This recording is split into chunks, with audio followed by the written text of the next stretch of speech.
The morning sun was just beginning to break through the clouds as Mike drove his old, but reliable sedan across town. The clock on his dashboard showed 7:43 a.m. He was already running late for school drop-off. His two kids sat in the back seat, his daughter humming a tune while his son was lost in a handheld game. "Dad, can we have pizza for dinner tonight?" his daughter asked, breaking the quiet in the car. "We'll see, honey," Mike replied with a tired smile in the rearview mirror. The truth was, money had been tight since his wife passed away 3 years ago, and every expense had to be carefully considered. He took the route over Jefferson Bridge like he did every morning. It was a bit longer, but usually had less traffic. As he approached the middle of the bridge, something caught his eye. A figure standing near the railing, looking down at the churning water below. Mike squinted through the windshield. It was a woman. Something about the way she stood made his heart skip a beat. She was too close to the edge, her body leaning slightly forward. Her clothes looked worn and dirty, her hair unwashed. A small backpack sat at her feet. "What's wrong, Dad?" his son asked, finally looking up from his game. Mike checked his mirror. Cars were passing by on both sides, no one slowing down. Everyone in a rush, everyone with their own problems to solve. "Just a minute," Mike said, pulling the car toward the emergency lane. He put on his hazard lights and turned to look at his kids. "I need to check something. Stay in the car, okay? I'll be right back." He stepped out into the cool morning air, the sound of rushing traffic and water below filling his ears. Walking slowly toward the woman, he noticed how thin she was. Her shoulders hunched forward, hands gripping the rail so tightly her knuckles were white. She must have heard his footsteps because she turned slightly, revealing a face that couldn't have been older than 30. Her eyes were red and puffy from crying, with dark circles underneath that spoke of many sleepless nights. "Hey," Mike said, stopping a few feet away. "Are you okay?" The woman looked at him briefly, then back at the water. "Please just go away," she said, her voice barely audible over the traffic. Mike took another step closer. "I can't do that. Not when you're standing here like this." "You don't know me," she said. "You don't know what I've been through." "You're right, I don't," Mike agreed. "But I know whatever it is, it doesn't have to end here. Not today." Something in his voice made her turn to look at him more fully. Maybe it was the gentleness, or maybe it was the certainty with which he spoke those words. "Not today," he repeated, extending his hand toward her. "Whatever you're thinking, whatever pain you're feeling, not today." The woman's eyes filled with fresh tears. "I have nowhere to go," she whispered. "I've tried everything. I've called every shelter, every program. I lost my job after getting hurt. Then my apartment. My medicine ran out weeks ago." She gestured to her backpack. "This is all I have left." From his car, Mike could see his kids watching. His daughter's face was pressed against the window, concern written all over her features. His son had put down his game, eyes wide with curiosity. "My name's Mike," he said, his hand still extended. "What's yours?" After a long pause, she answered. "Anna, Anna," Mike repeated. "I'm already late taking my kids to school, and I'm guessing you haven't had breakfast yet. How about we go find some food and you can tell me more about your situation? Maybe there's something I can do to help." She looked at his hand, then at his face, searching for any sign of deception or danger. Finding none, she slowly reached out and took it. "Not today," she said quietly, as if testing how the words felt in her mouth. Mike helped her move away from the railing, both of them taking deep breaths as they stepped back toward safety. He picked up her backpack, surprisingly light for someone's entire world. Walking back to the car, Mike tried to think of what to say to his kids. How do you explain to children that sometimes life gets so hard for people that they think the only way out is to end it? He opened the passenger door for Anna, then turned to the back seat. "This is Anna," he said simply. "She's having a really tough time, and we're going to get some breakfast together." His daughter, always quick with kindness, smiled and said, "Hi, I'm Lily." His son, more reserved but no less compassionate, gave a small wave. "I'm Ben." Anna seemed startled by the presence of the children, as if suddenly aware of what they might have witnessed if Mike hadn't stopped. "Hello," she said, her voice still shaky but with a hint of warmth finding its way in. They drove to a small diner just off the bridge exit. Mike called the school to let them know his kids would be late, citing a family emergency, which in a way this had become. Inside the diner, the warmth and smell of coffee and pancakes wrapped around them. They found a booth by the window, the morning sun now fully visible. casting long rays across their table. The waitress, an older woman with kind eyes, took one look at Anna and brought an extra cup of hot coffee without being asked. "Take your time with the menus, folks," she said with a knowing nod to Mike. Anna cupped the warm mug with both hands, seeming to draw strength from its heat. "Why are you doing this?" she asked Mike when the kids were distracted by drawing on their paper placemats. Mike thought about her question for a moment. 4 years ago, I was in a dark place too, he said quietly. My wife got sick very suddenly, cancer. By the time they found it, it was already everywhere. She was gone in 6 months. He glanced at his children, making sure they were still absorbed in their drawings. I had 2 small kids, no idea how to raise them alone. Bills piling up from her treatment. There were days I couldn't see a way forward. Anna listened, her eyes never leaving his face. One morning I was at the grocery store, counting coins to see if I could afford both milk and bread. Mike continued. I was so focused on my problems that I dropped everything. This older man helped me pick it all up, then quietly paid for my groceries. When I tried to refuse, he just said, "Not today, son. Today you accept help. Tomorrow you'll be strong enough to give it to someone else." Mike smiled at the memory. He was right. Things got better bit by bit. I found a support group for single parents. A neighbor started watching the kids sometimes so I could work extra hours. Small kindnesses that added up. The waitress returned and they ordered pancakes for the kids, eggs and toast for Mike, and after some hesitation, Anna asked for the breakfast special with extra bacon. As they ate, Anna began to open up about her story. She had been a home health aide, caring for elderly patients in their houses. She'd loved her work but injured her back helping a client who had fallen. Without proper health care, she couldn't get the treatment she needed. Unable to work, she quickly fell behind on rent. The hardest part, she said, pushing eggs around her plate, is that I spent my life helping others. I never thought I'd be the one needing help. That's how it goes sometimes, Mike said. We all need help at different points in our lives. Lily, who had been listening while coloring, looked up. When I fall down at school, my friend helps me up. Then when she falls down, I help her. Dad says that's how the world is supposed to work. Anna smiled, a real smile that reached her eyes, possibly the first one in months. Your dad sounds pretty smart. After breakfast, Mike made some calls. He knew the director of a church program that offered temporary housing for people in transition. It wasn't perfect, but it was safe, clean, and would give Anna a chance to catch her breath and figure out next steps. As they drove to the church, Anna stared out the window, watching the city pass by. I was so sure this morning that no one would notice or care, she said softly. I felt invisible. Mike glanced at her. Sometimes the world can make us feel that way. But you're not invisible. Anna. Not to us. When they arrived at the church, the program director, a practical woman with a no-nonsense attitude that hid a deeply caring heart, met them at the entrance. We've got a bed for you, she told Anna, and we can help connect you with medical assistance for your back and job placement services. It won't be easy, but you won't be doing it alone anymore. As Anna gathered her small backpack, she turned to Mike and his kids. Thank you, she said, her voice stronger than it had been on the bridge. For stopping.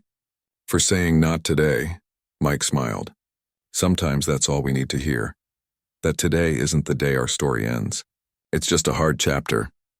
He watched as Anna walked into the church building, her steps a little steadier than before. In the back seat, Ben and Lily were quiet, processing the morning's events in their own ways. As they drove away toward school, Lily asked, Dad, will we see Anna again? Mike wasn't sure how to answer. Life didn't always tie up neatly like stories did, but he also knew that connections made in moments of truth had a way of lasting. I don't know, honey, he said honestly, but I hope so. What none of them could know yet was that their lives had become intertwined in ways that would reveal themselves in the months to come. That this morning on the bridge was not an ending at all, but a beginning. 3 weeks had passed since that morning on Jefferson Bridge. Mike had thought about Anna often, wondering how she was doing at the church program. He'd wanted to check in, but life had kept him busy. Overtime shifts at work, parent-teacher conferences, a leaking bathroom sink that needed fixing. It was Sunday afternoon when Mike finally found time to drive to the church with Lily and Ben. They had baked cookies the night before, a small gesture that Lily had insisted on. What if she's not there anymore? Ben asked from the back seat, voicing the concern Mike had been trying to ignore. Then we'll leave the cookies for someone else who needs them, Mike replied, though he hoped they would find Anna. Something about her story had struck a chord with him, perhaps because he recognized the look of someone fighting to survive when the world seemed determined to push them under. The church stood tall against the blue sky, its steeple reaching toward the clouds. Mike parked and led the children to the side entrance where the transitional housing program operated. The door was propped open to let in the fresh spring air. Inside, they found a common room where several residents were gathered around tables. Some played cards, others read books or newspapers. A television hummed quietly in the corner. It was a space that tried hard to feel like home, even if it wasn't quite there. Mike scanned the faces, looking for Anna, but didn't see her. "Can I help you?" asked a woman with glasses and a clipboard, approaching them with a curious smile. "We're looking for Anna," Mike explained. "She came here about 3 weeks ago. I just wanted to check how she's doing." The woman's expression warmed. "Oh, you must be Mike. Anna's mentioned you and your kids. She's actually helping in the kitchen right now. We're preparing dinner for tonight." Relief washed over Mike. Not only was Anna still here, but she was well enough to be helping others. That seemed like a good sign. The woman led them through a short hallway to the kitchen, where the smells of cooking vegetables and baking bread filled the air, and there was Anna, chopping carrots at a counter wearing an apron with the church's logo on it. Her hair was pulled back neatly, and even from a distance Mike could see that some of the hollowness in her cheeks had filled out. Lily spotted her first. "Anna!" she called out, her voice bright with excitement. Anna looked up, knife pausing mid-chop. For a moment she seemed frozen in surprise. Then her face broke into a wide smile, the kind that makes eyes crinkle at the corners.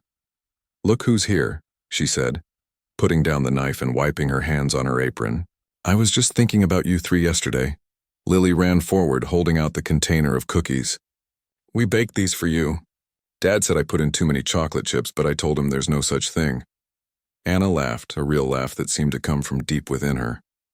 "Your dad clearly doesn't understand cookie science," she said, accepting the container and peeking inside. "These look amazing." "Thank you." Ben hung back a little, still shy, but offered a small wave. "Hi," he said. "Are you feeling better?" The directness of a child's question, cutting straight to what adults often dance around. Mike might have winced, but Anna didn't seem to mind. "I am feeling better," she said honestly. "Not perfect, but better." The kitchen supervisor, a tall man with a gray beard, called out from across the room. "Anna, why don't you take your break now? You've been chopping vegetables for 2 hours straight." Anna nodded gratefully. "Come on," she told Mike and the kids. "There's a little garden out back where we can sit." The garden was small but lovingly tended, with wooden benches placed among flowering plants, and a small fountain that bubbled peacefully. They sat down and Anna opened the cookie container, offering it around before taking one herself. "So," Mike said after a moment, "it looks like you're settling in okay here?" Anna nodded, chewing thoughtfully before answering. "It's been good, better than I expected. The program has rules. We have to look for work, attend counseling, help with chores, but it feels like they actually want us to succeed." She gestured to the building behind them. "I have a small room I share with another woman. It's not much, but after sleeping in my car or under bridges for months, it feels like a palace." "And you're back?" Mike asked. "You mentioned you were injured." "That's actually the best news," Anna said, her eyes lighting up. "The program connected me with a clinic that offers treatment on a sliding scale. I've had 2 appointments with a physical therapist who specializes in back injuries. She says with the right exercises and time, I should regain most of my strength." Lily, who had been listening intently while munching a cookie, asked, "Does that mean you can go back to helping old people?" Anna smiled at the child's straightforward way of putting things. "Maybe eventually, but I'm looking at other options too. The job counselor here thinks with my experience I might qualify for administrative work at healthcare facilities. Less physical, but still in the field, I know." Mike felt a surge of admiration.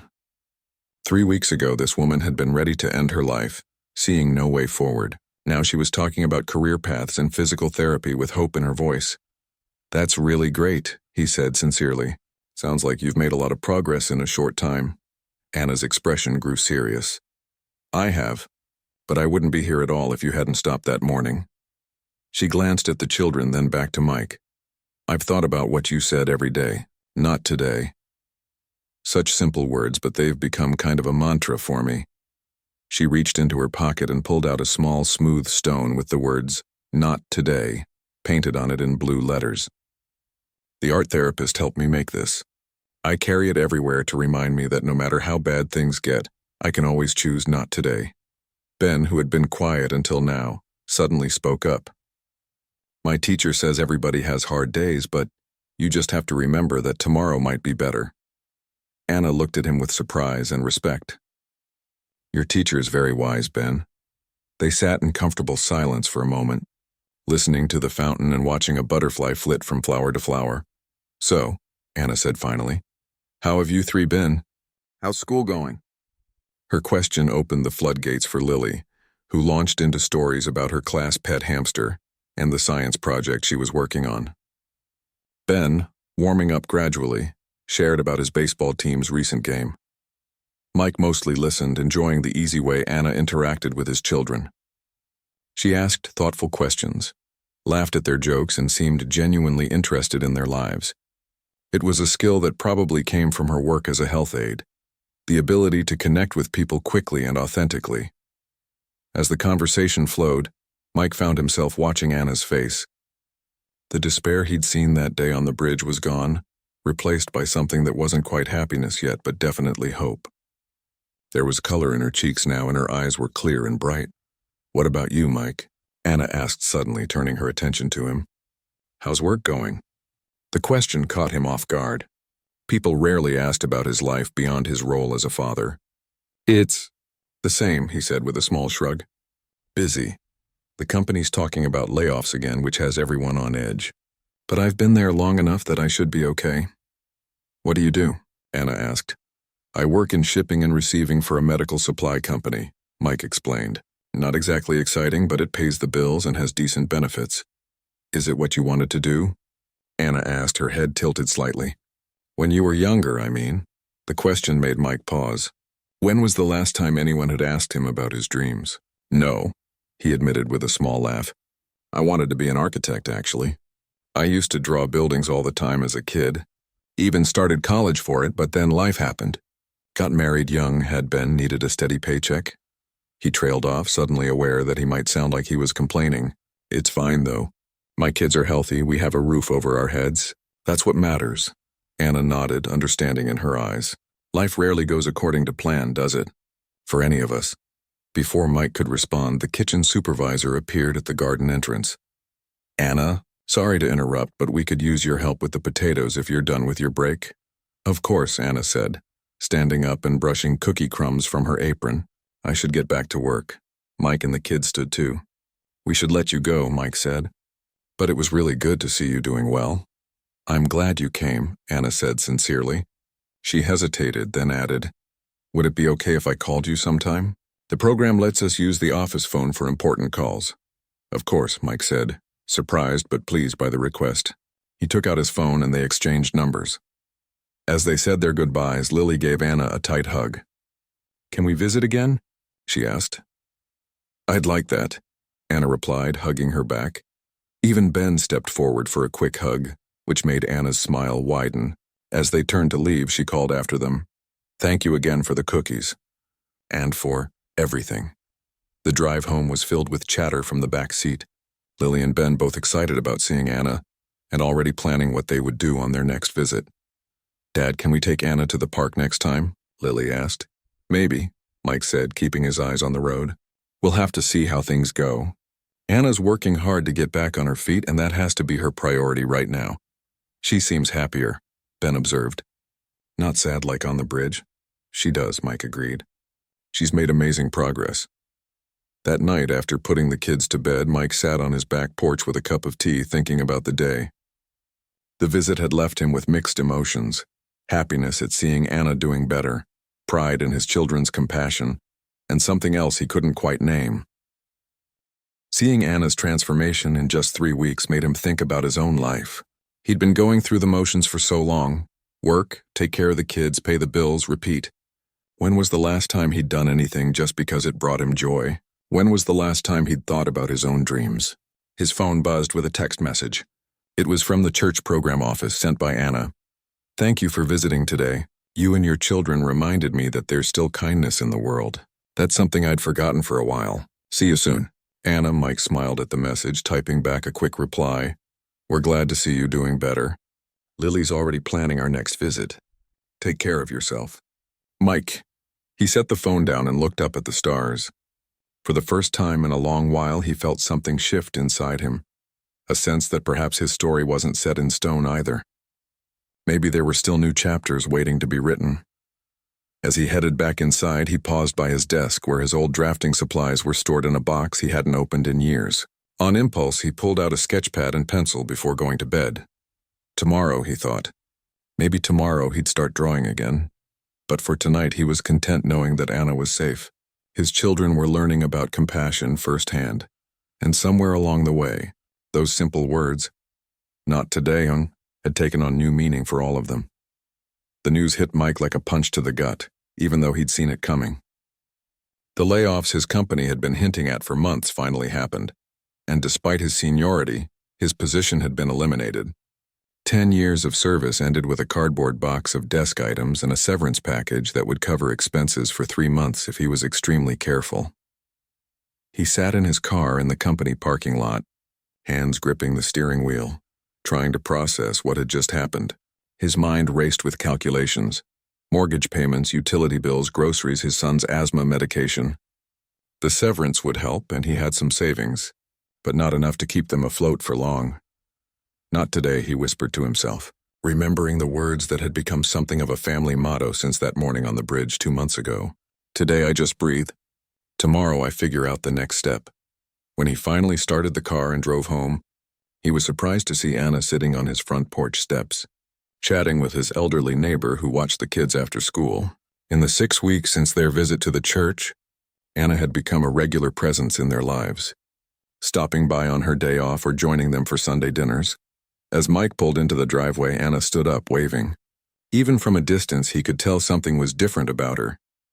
She looked more polished than he'd ever seen her, hair neatly styled, wearing a simple but professional-looking dress instead of her usual jeans and t-shirt. He forced a smile as he got out of the car, not wanting to dump his bad news on her immediately. "You're home early," she said, then studied his face more carefully. "And something's wrong. So much for hiding it." Mike sighed, nodding to his neighbor who took the cue and headed back to her house, promising to send the kids over in a few minutes. "I got laid off," Mike said simply, setting down his box of belongings. "Budget cuts. They're outsourcing the entire department." Anna's face fell. "Oh no, Mike, I'm so sorry." She hesitated, then gave him a quick hug. "That's awful timing, especially with the roof repair you mentioned last week." Mike nodded, grateful that she didn't launch into false reassurances or platitudes. "Yeah, it's not great, but I've got some severance and savings. We'll be okay for a little while." He gestured to her outfit. "You look nice. Special occasion?" Anna's expression brightened again. "Actually, yes. That's why I came by early. I had an interview today at the community health center. For a front desk position." "That's fantastic," Mike said, genuinely happy for her despite his own troubles. "How did it go?" Anna's smile widened. "They offered me the job. It's part-time to start, but with potential to become full-time after 3 months. The pay isn't amazing, but it includes basic health benefits, which means I can finally get my prescriptions filled regularly." "Anna, that's wonderful news," Mike said, giving her a proper hug this time. "I'm so proud of you. What a huge step forward." "I couldn't have done it without your help," she said earnestly. "The reference letter you wrote made a big difference, and all those practice interviews we did last week really paid off." Mike shook his head. "You did the hard work. I just cheered from the sidelines." The front door of his neighbor's house opened and Lily came bounding out, followed by Ben at a more measured pace. They spotted Anna and ran over, Lily immediately launching into a story about her day at school, while Ben asked if Anna had brought her chess set like she'd promised last time. As the kids chattered, Mike felt a lump in his throat. How was he going to tell them about losing his job? Would they worry about having to move, change schools, leave their friends? At ages 8 and 11, they were old enough to understand what job loss meant, but too young to shoulder adult concerns.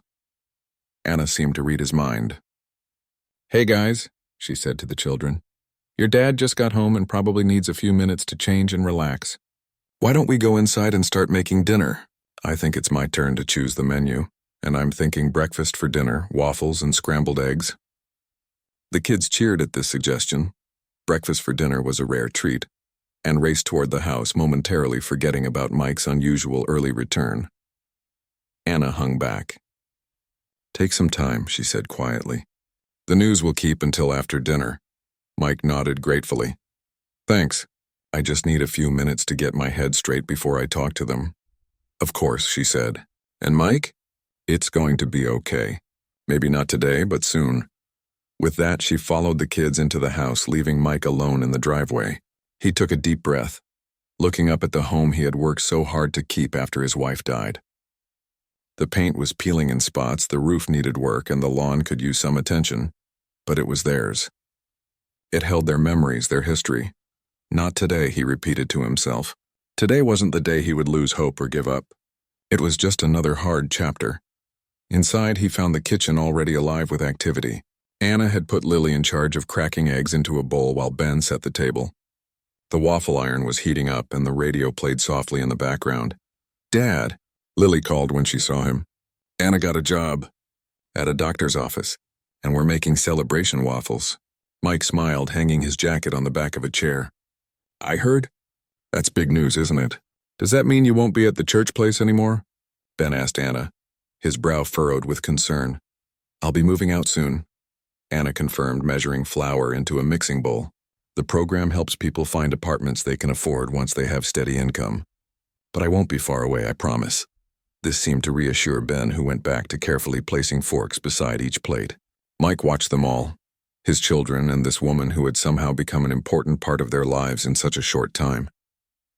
Anna caught his eye and gave him an encouraging nod. She understood the weight on his shoulders right now, and he felt strangely comforted by that. Dinner was a lively affair, with the focus firmly on Anna's good news.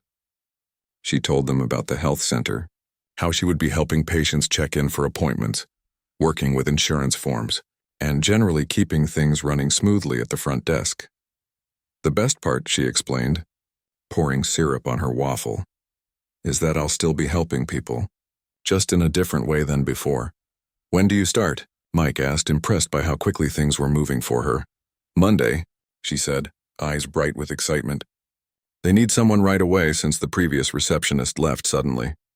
It's a bit intimidating, but the office manager seems really nice and said they'll train me on everything I need to know. The conversation continued, with the kids asking questions about her new job and sharing their own school news.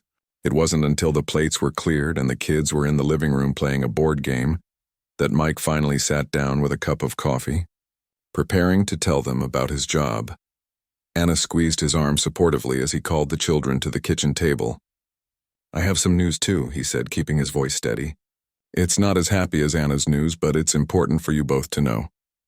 Lily and Ben looked at him with curious expressions. Today at work, they had to let several people go because the company isn't making enough money. I was one of those people, Mike explained, watching their faces carefully. That means I don't have my job anymore. Ben's eyes widened. But how will we get money for stuff? That's a good question, Mike said. I got what's called severance pay, which is money they give you when you lose your job. And I have some savings. That will keep us going while I look for a new job. Will we have to move? Lily asked, her voice small. This was the question Mike had been dreading. No, honey, he assured her. We're not going to move. Things might be a little tight for a while. We'll have to be careful about spending, but we're going to be okay. Your dad is really good at lots of things, Anna added. He'll find a new job soon. Like what? Ben asked, looking from Anna to his father. Mike thought for a moment.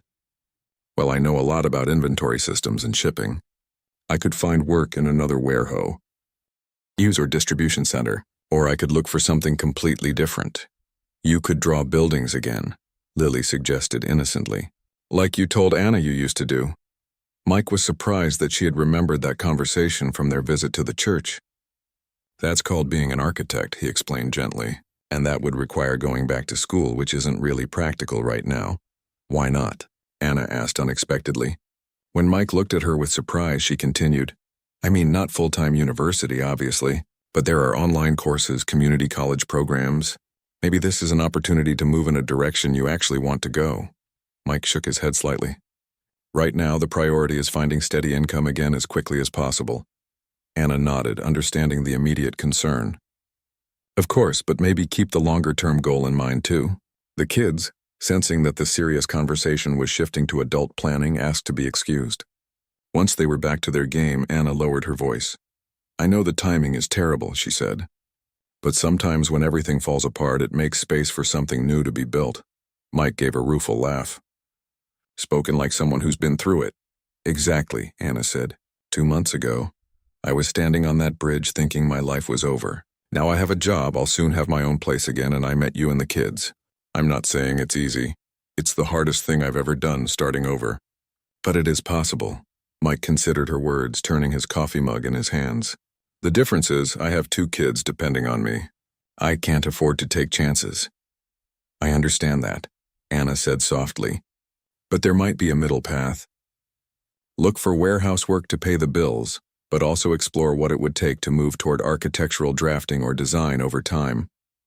The conversation was interrupted by Mike's phone ringing. It was his mother, and he excused himself to take the call, knowing she'd be checking in about Sunday dinner as she did every week. When he returned to the kitchen a few minutes later, Anna was cleaning up the last of the dishes. Everything okay? She asked. Mike nodded, then sighed. That was my mom. I told her about the job. She immediately suggested I move back home with the kids until I get back on my feet. As if I'm 16 again. Anna smiled sympathetically. She means well. I know, Mike admitted, but I've been running my own household since I was 22. The last thing I need is to move back to my childhood bedroom with my kids in tow. What will you do? Anna asked. Mike leaned against the counter, thinking. Start applying for jobs tonight. Update my resume. Reach out to contacts in the industry. The usual drill. And in the meantime, Anna hesitated, then continued. I know it's not much, but once I get my first paycheck, I could help with groceries or something, to pay you back for all you've done for me. Mike was already shaking his head before she finished speaking. Absolutely not. You need every penny right now to get yourself established. The last thing you should worry about is us. Anna looked like she wanted to argue, but respected his decision. All right, but the offer stands if things get tight. The evening wound down with Anna playing one round of the board game with the kids before announcing she needed to catch the last bus back to the church. Mike walked her to the door while the children cleared up the game. Thanks for being here tonight, he said as they stood on the porch. It helped having someone else around when I told the kids. That's what friends are for, Anna replied simply. And Mike, I meant what I said. You'll get through this. As she walked down the steps toward the sidewalk, she turned back. Oh, I forgot to tell you. I've been invited to speak at a community event next month.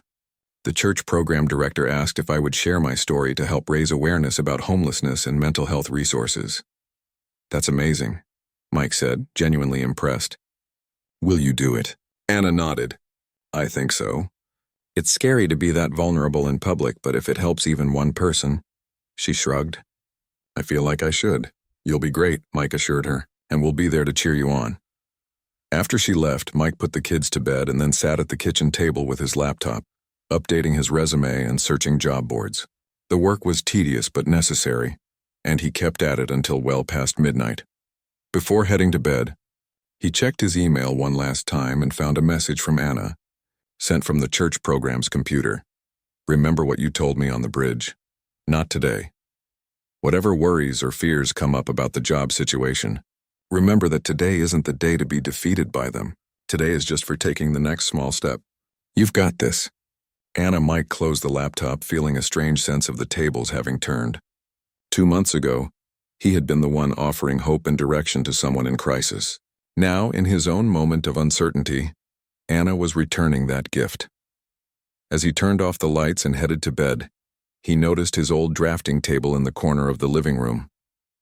It had been his wife's last gift to him before she got sick, a reminder of the dreams he'd set aside but never completely abandoned. Maybe Anna was right. Maybe this unexpected change could open doors he thought had long since closed. He didn't know what tomorrow would bring, but he did know this. Today was not the day to give up. Not by a long shot. The community center buzzed with activity as people filed into the main hall for the evening's event. Posters around the room advertised it as Voices of Hope, personal stories of overcoming homelessness. A table near the entrance offered pamphlets about local resources, and volunteers passed out programs to the attendees. Mike sat with Ben and Lily in the third row, scanning the crowd. The turnout was impressive, at least 100 people from all walks of life. Some wore business attire, others casual clothes. There were social workers, community leaders, and ordinary citizens who cared about the issue. "Do you see Anna?" Lily asked, craning her neck to look around. "Not yet," Mike replied. "She's probably backstage getting ready." It had been just over a month since Mike lost his job, and life had taken some unexpected turns for all of them.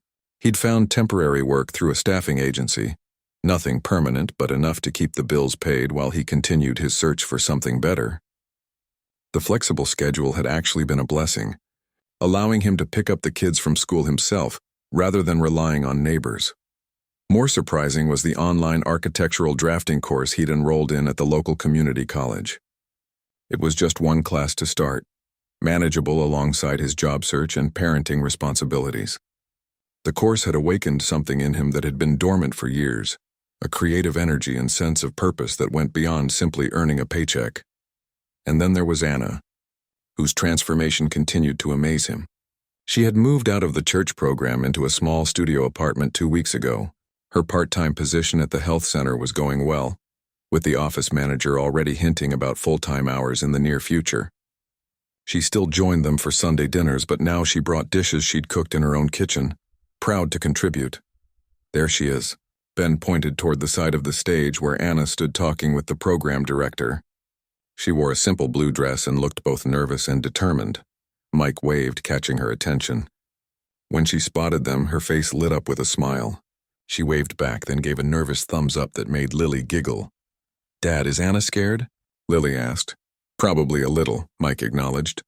"It takes courage to tell your story to a room full of people." "But her story has a happy ending," Ben pointed out.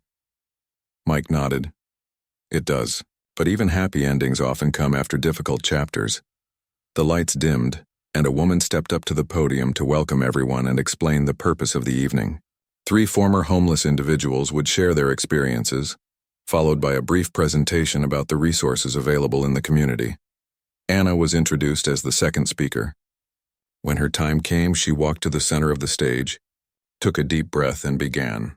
"6 months ago, I was standing on Jefferson Bridge ready to jump." Her words fell like stones into quiet water, creating ripples of attention throughout the room. Lily reached for Mike's hand. "I had lost everything, my job due to a back injury, my apartment, my health, my hope. I remember thinking that the world would be better off without me, that I was just a burden, a failure." Anna's voice was steady, though Mike could see the emotion in her eyes. But something happened that morning that changed everything. A man stopped his car and walked over to me. He had his 2 children in the back seat. He was already running late, and he had plenty of his own problems. But he stopped anyway. Mike felt both children looking at him now, and he squeezed Lily's hand. This stranger said words I'll never forget. "Not today." Just that. "Not today," as if to say whatever pain I was feeling, whatever despair had brought me to that bridge, I didn't have to let it end my story that day. Anna went on to describe her journey from that moment, entering the church program, getting therapy for both her back and her depression, finding a job, regaining her independence. She spoke with honesty about the challenges, the setbacks, the days when she still struggled to believe she deserved a second chance. "Recovery isn't a straight line," she explained. "Some days are harder than others, but I've learned to. Not today isn't just about postponing pain, it's about making space for possibilities. Because if you're still here tomorrow, who knows what might happen? Who knows what doors might open?" As she neared the end of her talk, Anna looked directly at Mike and his children. "The man who stopped on the bridge that day couldn't solve all my problems. He couldn't fix my back or get me a job or find me a place to live. But what he did was even more important. He reminded me that I wasn't invisible, that I mattered, that my story wasn't over." She reached into her pocket and pulled out the small painted stone she always carried. "I keep this with me to remember that lesson. 2 simple words, not today. They've become a kind of prayer for me, a way to face each new challenge." Anna's voice grew stronger, more passionate. And here's what I've learned. Helping someone doesn't always mean fixing everything for them. Sometimes it just means standing with them in their darkest moment and reminding them that darkness isn't all there is. The audience sat in rapt silence as she concluded. 6 months ago, I thought my life was over. Today I have a job I love, a place to call my own, and friends who have become like family. Her eyes found Mike again. And the man who stopped on the bridge that day? He's facing his own challenges now. Job loss, financial strain, single parenthood. But he taught me that we all take turns being the helper and the helped. That's how community works. That's how healing happens. When Anna finished speaking, the room erupted in applause. Many people were wiping away tears, including Mike. Lily bounced in her seat, clapping enthusiastically, while Ben, usually so reserved, whistled between his fingers the way Mike had taught him last summer. The rest of the program continued, but Mike found it hard to focus. Anna's words kept replaying in his mind, particularly her description of him as someone facing his own challenges. It was true, of course, but he'd never thought of his situation as comparable to hers. He'd lost a job, not his entire life, yet her framing of their stories as parallel journeys, taking turns being the helper and the helped, resonated deeply. After the formal program ended, people gathered in small groups, talking and connecting. Anna was surrounded by well-wishers, many wanting to shake her hand or share a brief word. Mike kept his distance, letting her have her moment of recognition. "Dad?" Lily tugged at his sleeve. "Can we go say hi to Anna?" "Let's wait a bit," Mike suggested. "She's pretty popular right now." They found a quiet corner by the refreshment table, where Ben helped himself to cookies while Lily sipped punch and chattered about how proud she was of their friend. Mike half listened, his mind still processing the evening's events. "Mike!" He turned to see a man about his own age approaching with an extended hand. The man wore a suit and tie, and his business card identified him as Robert Chen, Director of Community Outreach for a local architecture firm. "I couldn't help overhearing your children talking," Robert explained. "Are you the person Anna mentioned in her speech? The one from the bridge?" Mike nodded, slightly uncomfortable with being identified this way. "That's me, though I didn't do anything special." Robert's expression suggested he disagreed. "It sounds like you did something very special indeed." He gestured toward where Anna stood across the room. "And it led to quite a remarkable outcome." "Anna did all the hard work," Mike insisted. "I just happened to be there at the right moment." "Sometimes that's all it takes," Robert replied, "being there when it matters most." He paused, then continued.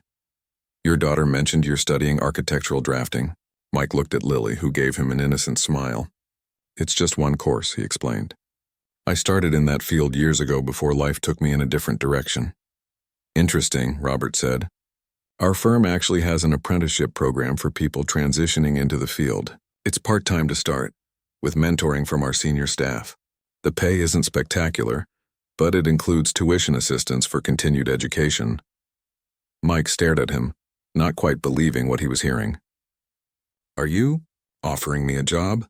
Robert laughed. "Let's call it an opportunity to explore a conversation. Here's my card.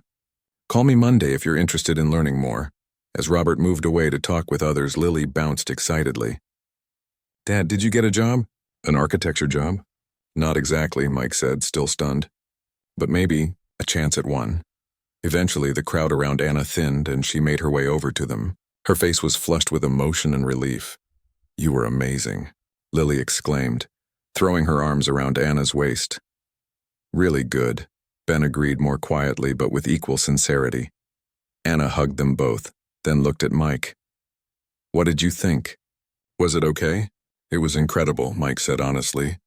"You moved a lot of people in that room, Anna, including me." She smiled, the tension visibly leaving her shoulders. "I was so nervous. My hands were shaking the whole time." "Couldn't tell," Mike assured her. "You looked like you were born to do this." The children began telling Anna about Robert and his interest in Mike's architectural background, their words tumbling over each other in excitement. Anna listened with widening eyes. "Mike, that's fantastic," she exclaimed when they finished. "Are you going to call him?" "I think I might," Mike said, surprising himself with the certainty in his voice. "What have I got to lose?" As they helped the volunteers clean up after the event, Anna worked alongside Mike, arranging chairs and collecting programs. I didn't mean to put you on the spot in my speech, she said quietly. Talking about your job situation, I mean. You didn't, Mike assured her. Everything you said was true, and it helped people understand that we all go through hard times just in different ways. Anna nodded. That's what I wanted to convey. That there's no us and them when it comes to struggle, just people at different points on the same continuum. They worked in companionable silence for a while before Anna spoke again. I got the full-time position, she said, trying and failing to keep the excitement from her voice. They offered it to me yesterday. Anna, that's wonderful news. Mike stopped what he was doing to give her a proper congratulatory hug. Why didn't you say something earlier? Tonight was about the bigger picture, she said. Plus, I wanted to tell you and the kids together. The children, overhearing, rushed over to join the celebration. Ben asked practical questions about her new hours and responsibilities, while Lily wanted to know if this meant Anna could get a cat now that she had her own place and a steady job. A cat is definitely on my wish list, Anna laughed. But first I need a few basics, like a proper bed instead of just a mattress on the floor. Later, as they walked to the parking lot, Anna pulled Mike aside while the kids ran ahead to the car. There's something else I wanted to tell you, she said, her expression more serious. The community center director was impressed with my speech. She asked if I'd be interested in becoming a peer support specialist, someone who uses their own recovery experience to help others dealing with similar challenges. That sounds perfect for you, Mike said sincerely. It would involve some training, a certification program, Anna explained. But it could eventually lead to a different career path working in mental health support. Are you considering it? Mike asked. Anna nodded. I think so. It would be in addition to my regular job, at least at first. But it feels right, using what I went through to help others. Just like you've helped me, Mike said quietly. Anna looked surprised. Have I? More than you know, Mike admitted. Watching you rebuild your life from scratch has given me courage to rethink my own path. If you can start over, why can't I? They reached the car where the children were already buckled in, tired but happy. As Mike opened the driver's door, he found himself thinking about how much had changed in the 6 months since that morning on the bridge. Anna had gone from suicidal to thriving. He had gone from comfortable complacency to uncomfortable growth.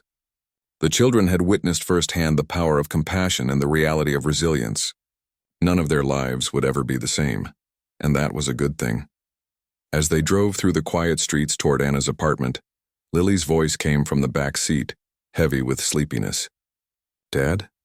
Can we get ice cream to celebrate Anna's speech and her new job and your maybe new job? Mike glanced at the dashboard clock, nearly 10 p.m. on a school night. The responsible answer would be no. Sure, he heard himself say instead. Just this once. Anna looked at him with amusement. Breaking the rules? Mike smiled. Sometimes you have to surprise yourself. Keeps life interesting. They found an ice cream shop still open, its neon sign glowing in the darkness. Sitting at a small table with cones and sundaes, the four of them made an unlikely family. A single father trying to reinvent himself, a formerly homeless woman building a new life, and 2 children learning that the world could be both harder and more beautiful than they'd ever imagined. To new beginnings, Anna said, raising her ice cream cone in a mock toast. And to being there for each other, Mike added. And to ice cream on school nights. Lily chimed in, making them all laugh. As they finished their impromptu celebration and headed back to the car, Mike felt something he hadn't experienced in a long time, a sense of possibility, of doors opening rather than closing. Whatever happened with the architecture opportunity, he knew he was no longer just going through the motions of life. He was actually living it again. Tomorrow he would call Robert Chen. Tomorrow he would take another step toward reclaiming old dreams. Tomorrow would bring its own challenges and opportunities. But tonight was for celebrating small victories and unexpected blessings. Tonight was for recognizing how far they had all come. Not bad, he thought, for a story that could have ended on a bridge 6 months ago, if not for 2 simple words. Not today. 1 year had passed since that fateful morning on Jefferson Bridge. The seasons had completed their full cycle, spring to summer, fall to winter, and back to spring again. Lives had transformed in ways no one could have predicted. Challenges had been faced, and new paths forged. The community center was once again filled with people, but this time for a different occasion, the first annual fundraiser for the Not Today Project, a crisis intervention initiative that had grown from a simple idea into a community-wide effort. Tables, draped in blue cloths, filled the main hall, each decorated with centerpieces containing small painted stones bearing the words "Not Today" in different handwriting styles. At the front of the room stood a podium and a large projection screen currently showing a slideshow of volunteers in action, answering crisis line calls, conducting outreach to homeless encampments, training peer supporters. Mike stood near the entrance, greeting attendees as they arrived. He wore a suit, something that would have been unremarkable a year ago when he worked in corporate logistics, but now represented a special occasion outfit. His daily work clothes these days consisted of casual business attire at the architecture firm where he had completed his apprenticeship and recently been hired as a junior drafter. The transition hadn't been easy. Taking a significant pay cut to restart his career had meant tightening the family budget and picking up weekend renovation jobs to make ends meet. But the light in his eyes when he talked about his work told the true story. He had rediscovered his passion, and that made all the difference. "Dad, the caterers need to know where to set up the dessert table." Lily, now 9 years old and taking her role as assistant event coordinator very seriously, tugged at his sleeve. "Tell them along the west wall, honey," Mike replied, "and check if Ben needs help with the sound system." His son had developed an interest in audiovisual technology over the past year and had volunteered to manage the microphones and presentations for tonight's event. At 12, Ben was showing signs of the man he would become: thoughtful, methodical, and quietly competent. As Mike watched his children take on their responsibilities with confidence, he marveled at how much they had grown, not just in height but in compassion and understanding. They had witnessed adults in their lives struggle, fall, and rise again. They had learned that helping others wasn't just something you did when it was convenient, but a way of living that enriched everyone involved. The main doors opened again and Anna walked in, accompanied by a small group of people wearing blue Not Today Project t-shirts. She spotted Mike immediately and made her way over, her smile as bright as ever. "Sorry we're late," she said, giving him a quick hug. The training session ran long and then everyone had questions about tonight. Mike smiled. "No problem. Everything's under control." Anna looked around the room, taking in the decorations, the gathering crowd, the volunteers bustling about with last-minute preparations. "I can't believe how big this has gotten," she said softly. "Sometimes I have to pinch myself." It had started small, just Anna sharing her story at community events, then organizing a support group for people struggling with homelessness and mental health issues. The Not Today mantra had resonated with others facing their own crises. Word spread, volunteers joined, and local mental health organizations took notice. Now, a year later, the Not Today Project had a dedicated crisis line, a network of peer support specialists, Anna among them, and partnerships with hospitals, police departments, and shelters throughout the city. Tonight's fundraiser would help expand their services even further. "You built something amazing," Mike told her, pride evident in his voice. Anna shook her head. "We built it, all of us together." Their conversation was interrupted as the event coordinator approached, clipboard in hand. "We're ready to begin in 5 minutes. Anna, you'll speak first, then introduce the video, followed by the panel discussion. Mike, you're still okay to close the evening?" They both nodded, and the coordinator hurried off to address another detail. "Nervous?" Mike asked Anna. "Not anymore," she replied. "After telling my story so many times this past year, I've gotten used to public speaking, though I still carry this for luck."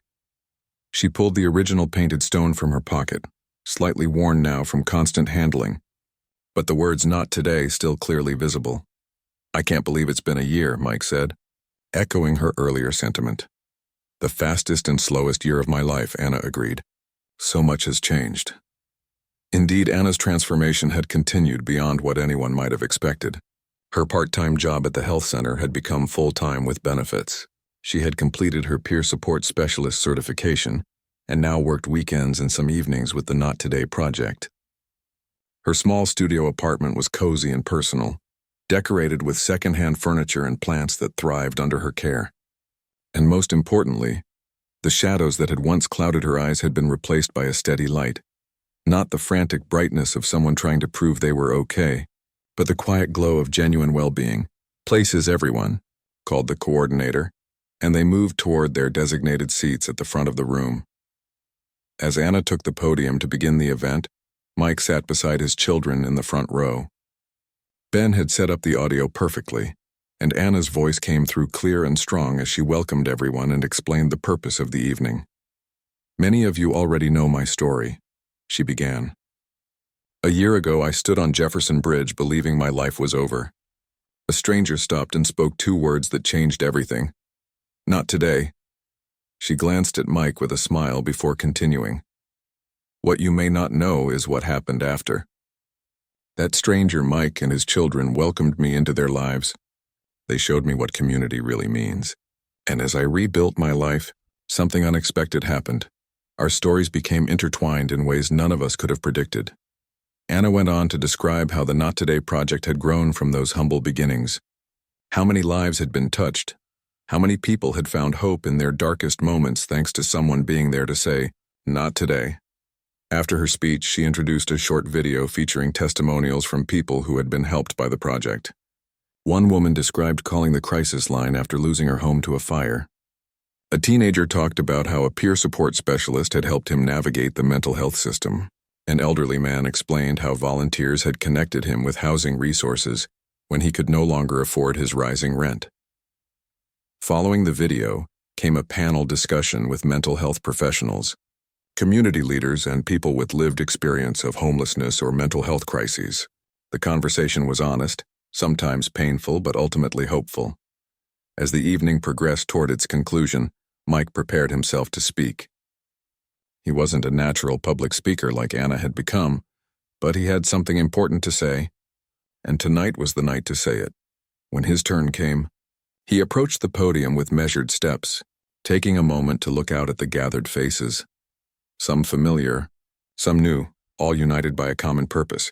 "A year ago," he began, "I was driving to work, already running late, when I saw a woman standing on the edge of Jefferson Bridge." The room fell silent as Mike recounted that morning from his perspective. The initial hesitation, the decision to stop, the simple words that had come to him in that moment. "I didn't know it then, but my life was about to change just as much as Anna's. I thought I was just helping a stranger in crisis. I had no idea that I was also taking the first step toward my own transformation." Mike explained how Anna's courage in rebuilding her life had inspired him to revisit his abandoned dreams of becoming an architect. How watching her start over from nothing had given him the courage to take risks he would never have considered before. "What I've learned this past year is that we are all just one connection away from a completely different life. One conversation, one moment of compassion, one decision to reach out instead of turning away. That's all it takes to set a new story in motion." He gestured toward his children. "My kids have learned that helping others isn't just something you do once and then move on. It's a relationship. Sometimes you're the helper, sometimes you're the one who needs help. And that's not just okay, it's how we're meant to live." Mike paused, gathering his thoughts for the most important part of his message. The Not Today project isn't just about crisis intervention, though that's certainly a critical piece. It's about recognizing that all of us face moments when we need someone to remind us that today is not the day to give up. Today is not the day to surrender to despair. Today is just another step on a journey that can lead to places we never imagined possible. He pulled something from his pocket, his own Not Today stone, painted by Lily as a gift on the 6-month anniversary of meeting Anna. These 2 words have become a touchstone for so many of us. When my son is struggling with a difficult assignment, when my daughter faces rejection from a friend, when I'm up against a deadline at work that seems impossible, we remind each other, not today. Not today will we be defeated. Not today will we lose hope. Mike looked directly at Anna as he continued. A year ago, Anna stood on that bridge because she felt invisible, like her life didn't matter. Today, she has helped create a project that makes sure no one in our community feels that way again. And in doing so, she has shown all of us the power of human connection. As Mike concluded his speech, he invited everyone present to consider how they might be that person for someone else, the one who stops, who sees, who says not today in whatever way is needed. Because that's how healing happens, he said, echoing Anna's words from her speech months ago. That's how communities are built. That's how lives are transformed, including our own. The applause was warm and sustained. As Mike returned to his seat, Lily gave him a thumbs up while Ben nodded approvingly. Across the stage, Anna's eyes shone with emotion. The formal program ended, but people lingered, talking in small groups, exchanging contact information, making donations, signing up to volunteer. The energy in the room was palpable, a sense of purpose and possibility that transcended the usual charity event politeness. Later, as the last guests departed and volunteers began cleaning up, Anna found Mike by the dessert table, where he was helping Lily pack leftover cookies into containers for the local shelter. That was some speech, Anna said, bumping his shoulder gently with her own. You never told me you were working on something like that, Mike smiled. Wanted it to be a surprise. Was it okay? It was perfect, she assured him. Everything tonight was perfect. They worked side by side, falling into the easy rhythm they had developed over months of friendship. Ben joined them, reporting that all the audio equipment was properly stored and the presentation files backed up. Can we get ice cream again? Lily asked, closing the last container of cookies. To celebrate like we did after Anna's first speech? Mike checked the time, nearly 11 p.m. on a school night. Not tonight, honey. But how about Saturday after Ben's baseball game? We can invite Anna too. This compromise seemed acceptable to both children, who went to help other volunteers with the final cleanup. Left momentarily alone, Mike and Anna stood in comfortable silence, surveying the room that had witnessed so much sharing and connection over the course of the evening. Did you ever imagine this? Anna asked finally. A year ago, I mean. Did you ever think we'd be here? Mike considered the question seriously. Not in these specific details, no, but I think I always believed you had something important to offer the world. I just didn't know what form it would take. And what about you? Anna pressed. Did you imagine you'd be drawing buildings again? Starting a new career at 40? Mike laughed. Definitely not. That part still feels surreal some days. But good, Anna asked, studying his face. The best, Mike confirmed. Hard, exhausting, sometimes terrifying. But right. They were interrupted by the event coordinator, who needed Anna's signature on some paperwork. As she stepped away, Mike watched her interact with the volunteers. Confident, purposeful, respected. No one meeting her now would ever guess that a year ago she had been ready to end her life. And isn't that true for many of us? Mike thought, we pass people every day without knowing their stories. What depth they've survived, what heights they've achieved, what battles they're currently fighting. His phone buzzed with a text from his mother, checking that the event had gone well and reminding him that she was taking the kids this weekend so he could attend a professional development workshop. Another example of how his life had expanded in unexpected ways this past year. His relationship with his parents had deepened as he allowed himself to accept help rather than always insisting he could manage alone. By the time everything was cleaned up and the community center locked for the night, it was nearly midnight. The small group of core volunteers stood in the parking lot, tired but satisfied with the evening's success. Breakfast tomorrow to go over how it went? Asked the project director. The usual place at 9? Everyone agreed before heading to their respective cars. Anna walked with Mike and the children to their vehicle. Need a ride? Mike offered, knowing she had taken the bus to the event. Thanks, but my apartment's just a few blocks away, Anna replied. The walk will help me wind down after all the excitement. Mike nodded, understanding her need for solitude to process the evening. Text when you get home so I know you made it safely. Always do, Anna promised with a smile. As she turned to walk away, Lily called after her. See you Saturday for ice cream. Wouldn't miss it, Anna called back, waving over her shoulder. The drive home was quiet, both children half asleep in the back seat. Mike found himself reflecting on the journey of the past year, not just Anna's remarkable transformation or his own career change, but the subtler shifts in how he viewed the world and his place in it. He had always considered himself a good person, hardworking, responsible, kind when the opportunity presented itself. But that morning on the bridge had awakened something deeper in him, an awareness that true compassion often required stepping outside the carefully drawn lines of one's own life. It meant seeing others not as interruptions or inconveniences, but as fellow travelers whose paths might cross with yours at exactly the moment when connection was most needed. At home, Mike carried a sleeping Lily to her bed while Ben drowsily made his way to his own room. After tucking them in, Mike checked his phone and found Anna's text confirming she had arrived home safely, along with a photo of her cat curled up on the window seat, a rescue animal that had become part of her healing journey.